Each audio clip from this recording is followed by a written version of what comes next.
Hi, my name's Austin, and I'm going to be talking about my favorite Supreme Court justice. My favorite Supreme Court justice is Clarence Thomas. He has a couple of not policies, sorry, values that are really connected to where I stand politically. So, one of his first is his um, his approach to abortion. He is quite on the same line as me, in that he thinks it's not okay, it's wrong, and he's against it.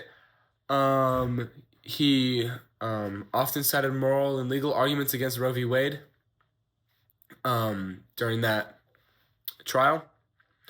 A second reason I like Clarence Thomas is because of his advocacy for religious liberty, and I just appreciate that in a country with the freedom to worship whatever you want, that he is an advocate for that, and that we have that voice in the government. And I know there's plenty of voices, but I admire that in a Supreme Court justice because there's only a few. So when I'm deciding which one's my favorite, I really look for that kind of stuff.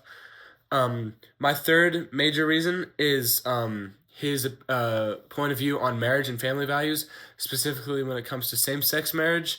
And that is not something I agree with. I do not think it's okay. I think it's wrong. We weren't designed that way. I understand that people may have those desires, and I don't think there's anything wrong with the desires, but I think acting on it is not right. And he also disagrees with it.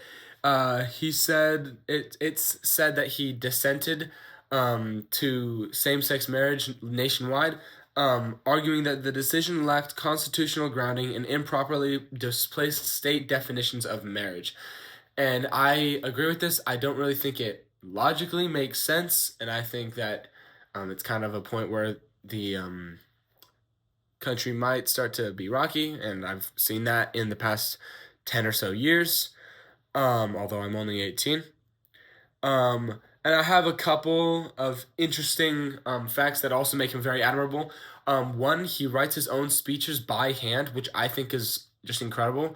A lot of people have speech writers and whatnot, but he writes them all by hand. So not only does he write his own speeches, he like hand writes them, which is very admirable. I can't, and he loves teaching, and I think that's very, very important in a leader, especially a government leader.